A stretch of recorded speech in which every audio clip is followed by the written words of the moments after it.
Investir sans prendre de risques, est-ce possible? Quand on présente une opportunité à quelqu'un d'hésitant, voici les nombreuses questions récurrentes qu'il te balance souvent au visage. Est-ce que ton business est sûr? Est-ce que ton truc là est fiable? Quels sont les risques? Quelles sont les garanties? Si j'investis, quand est-ce que j'aurai mon retour sur investissement? Combien vais-je avoir et à partir de quand? Si je dois intenter une procédure judiciaire, contre qui je me plains? Moi-même, j'ai envie de te demander, est-ce que toi-même tu es fiable? Est-ce que tu es sûr que dans 3 mois, 6 mois, tu seras encore de ce monde pour profiter de ce business? Donc la grosse question que les gens qui hésitent posent, c'est: peut-on investir sans risque? Mais avant d'y répondre, permets-moi de poser aussi une question. Dans quel domaine de la vie il n'y a pas de risque? Amitié, business, amour, travail. Quand tu nais, tu prends le risque de mourir.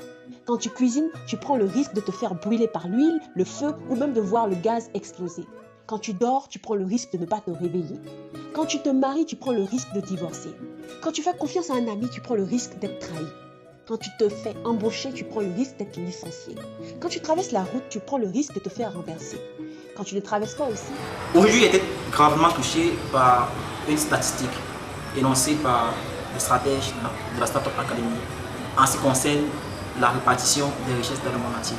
Savez-vous que seulement 1% des personnes riches sur la Terre se partagent plus de 99% des richesses de la planète?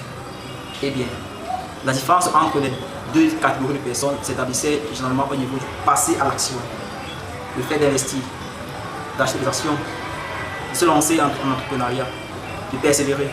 Beaucoup de personnes même qui entreprennent décident d'abandonner au bout d'un certain effort qui n'a pas payé. Personnellement, moi je pense que cette grande différence est établie au niveau de l'investissement. C'est quoi investir? Investir, c'est l'action de donner quelque chose, son temps, son argent, son énergie, dans le but de rentabiliser sur son investissement. Beaucoup de personnes, surtout en Afrique, n'investissent pas. Elles préfèrent épargner.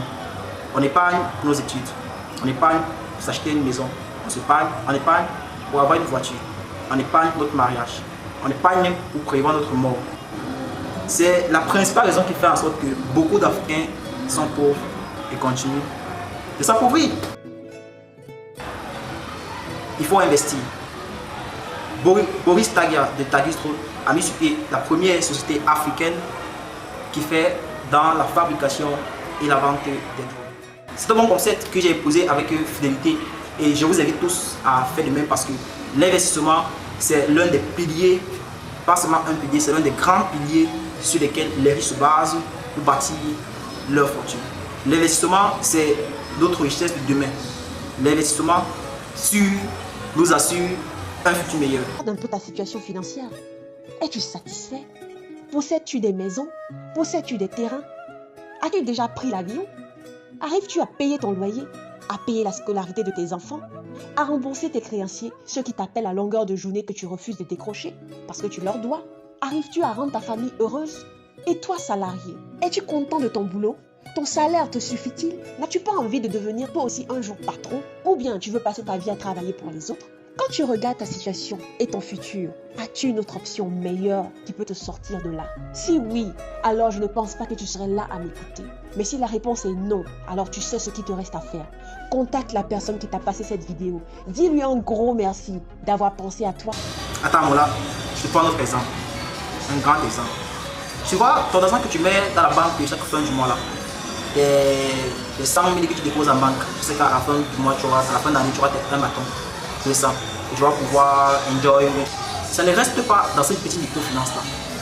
Tous vos épargnes sont prêtés par des personnes qui sont riches pour aller investir dans leur projet, toucher des bénéfices et venir reverser cela à la banque.